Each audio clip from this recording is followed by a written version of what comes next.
Good Tuesday morning, YouTube. Welcome to the vlog today. No intro thus far, maybe later, we'll see. Anyway, I was in here for about 45 minutes this morning before I started the show here. I got 4 watches listed. Those are 3 of them. I'm not sure what happened to the other one. I'll have to go look for that in just a minute. But I got 4 listed, and now I was working on this one here. Found an interesting site, which I have found actually before, but I realized on these newer watches too, you can also figure it out.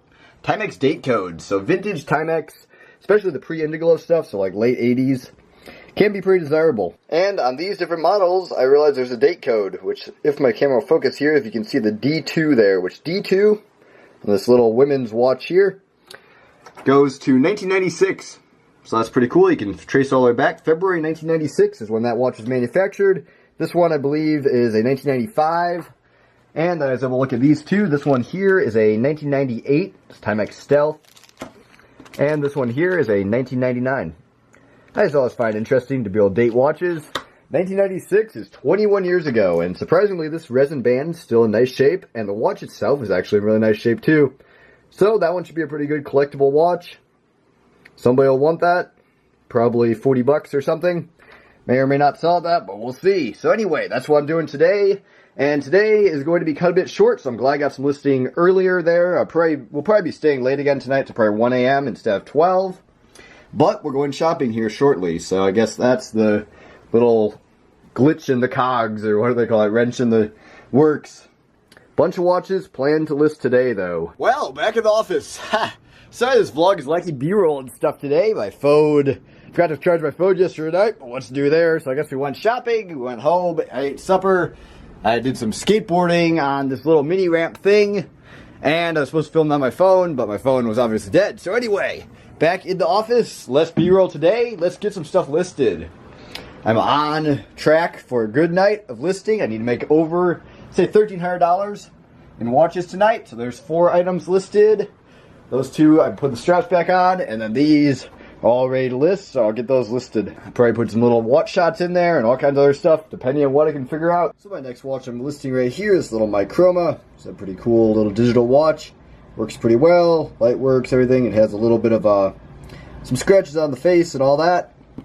But the band on this one, I already took pictures and everything, but this one is a little bit dirty, so I think I'm probably going to put that through the ultrasonic cleaner quick. And probably replace the spring bars while I'm at it, because these are pretty much roached. Just from getting them out of there, old spring bars. But other than that, it's just worth it to clean stuff if you can. And it's not super time intensive, which in this case, just stick it in the cleaner and it should be ready to go. So, doing research on this watch, and here are the listed ones. Apparently, this is a very similar watch. Apparently, that one right there with the black and the gold, that was the watch that was used in the movie Blade Runner. Which I've not watched that movie yet, but I've heard that's a pretty good one. And apparently popular, because here's one here. Who knows what it sold for, but it sold best offer for $1,700. Or the buy it now is $1,700. Somebody made an offer. They accepted it. Here's another one in the box. Not quite the same one. Here's one that's the same one. Different trim. Sold for $113. Here's that one. Didn't sell. And here's another one. So it's just a whole bunch of various things. The Blade Runner watch, though. I'm going to put the band back on there. This just came out of the ultrasonic cleaner. Been pretty nice and shiny now. Nice and clean. Probably retake pictures on that one. That one is better than I expected. Like these movie slash video game slash memorabilia watches and do pretty good on. Okay, new photos taken of this watch here. Turned out pretty well. Got a wrist shot in there too. Nearly sized for my wrist. Has some pretty major scratching on it, so that definitely detracts from it. Somebody could easily polish that off with some sort of similar compound to like Poly Watch or something similar. So that shouldn't be a big issue. Not to mention that can be polished. Anyway, there it is. Let's get it listed. So here's something I wouldn't generally do with a watch, but in this case, this one's not super high value, and it's kind of an odd one. Not entirely sure exactly what to make of it, but I think it was a 1980s Tommy Hilfiger watch. And anyway, as you can see that one photo there, this is one I just took a little while ago, is very scratched. Like those are not fingerprints, they're not like scuffs, those are scratches. And then there it is now. As you can see, looking quite a bit shinier. And what I did with that is I used some of that crystal polish that I showed you before a while ago, and I polished it up a little bit. Not a major polish, but enough where it makes it look a lot shinier. So, in this case, I think that was just a good experiment. Just use this stuff here Mother's make an aluminum polish I use for crystals at some points. Just wanted to show the difference between after, which is looking pretty nice and shiny, and obviously the before here, just looking very dull and scratched. Okay, so here are the redone photos of the Tommy Hilfiger watch. Looking a lot better after that polish thing, like I was saying. Some reasonable photos. That looks ridiculously good. Compared to how it looked there before, which I guess I still have it right here. Look at that. That was all scuffed up and everything. Some other photos of this watch. Also looking reasonably dull. Huge improvement. Good experiment. Let's get listed. The time is now 11:27 p.m. I just added up my number here just to kind of see where I'm at. I think about 13 listings, some pretty good ones here. I think I'll run a quick reel of just kind of cool shots of these watches. But anyway, just continuing on listing. I'd probably be stay a little bit later tonight. It's probably 1 a.m. or something. Dealer is prepping for the start of his vlog, which that is exciting news for most of you, I know. Anyway, let's get to those shots, and then I guess let's continue on listing some watches. So I already filmed a little thing there that said that I was going to put in some shots of the watches. I think what I'm going to do instead is kind of an interesting and different thing. I'm going to do that same thing of show of watches, but I'm actually going to mention what the watch is, and then how much we listed it for tonight.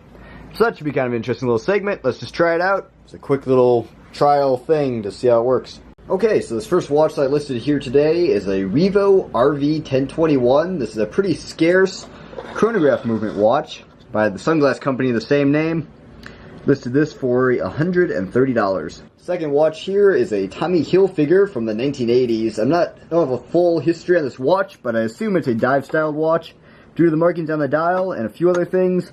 This is the one I showed earlier. Not a lot more to be said on it. It says Made in USA on the back. We listed that for $140. Couldn't find a lot of this brand, but this is the Beverly Hills Polo Club.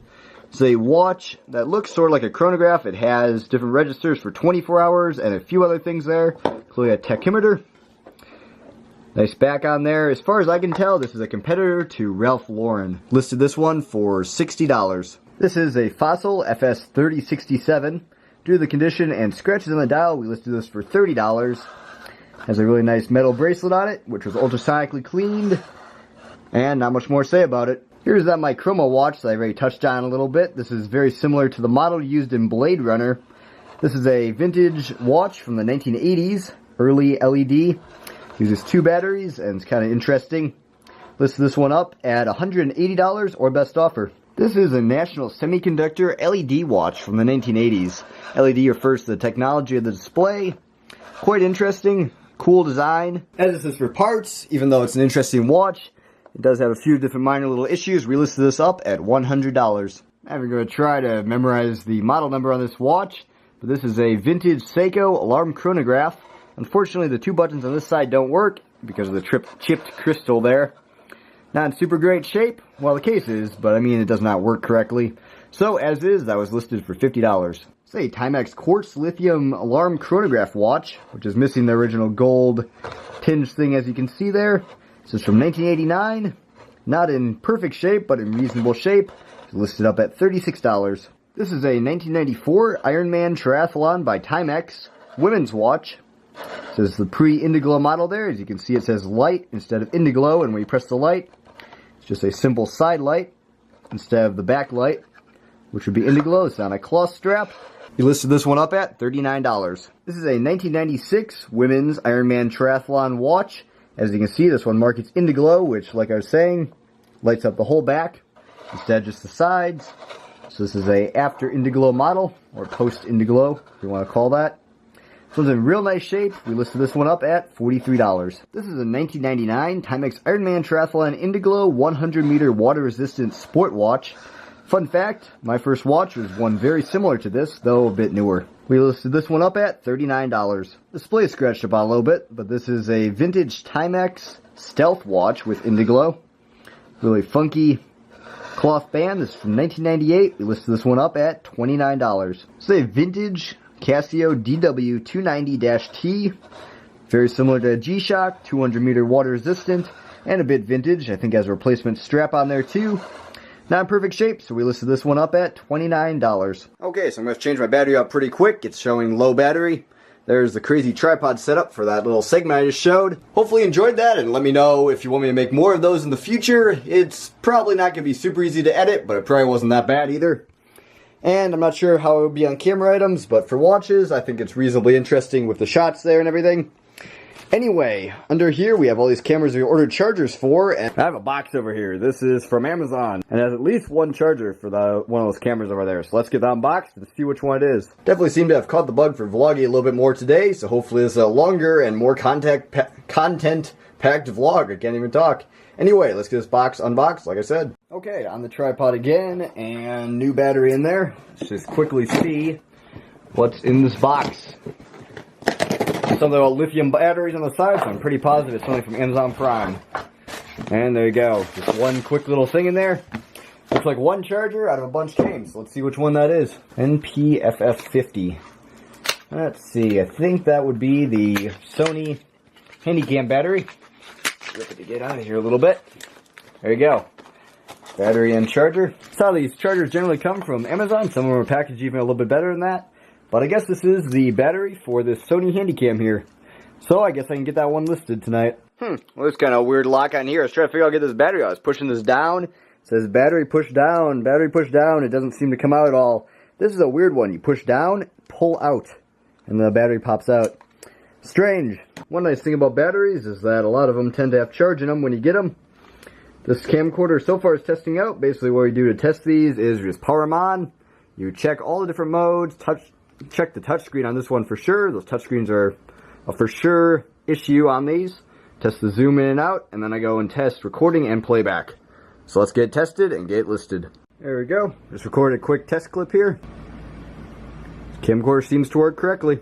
Okay, so end of the vlog for today. I got a couple more watches listed there, mainly just that Bulova and then that camcorder. And of course those ones I showed off. $1,330, like 17 items listed I think. Anyway, that's where I'm going to end off the vlog for today. Thanks for watching. Like, comment, subscribe below if you enjoyed, and stay tuned for another vlog tomorrow. Noah out. Goodbye.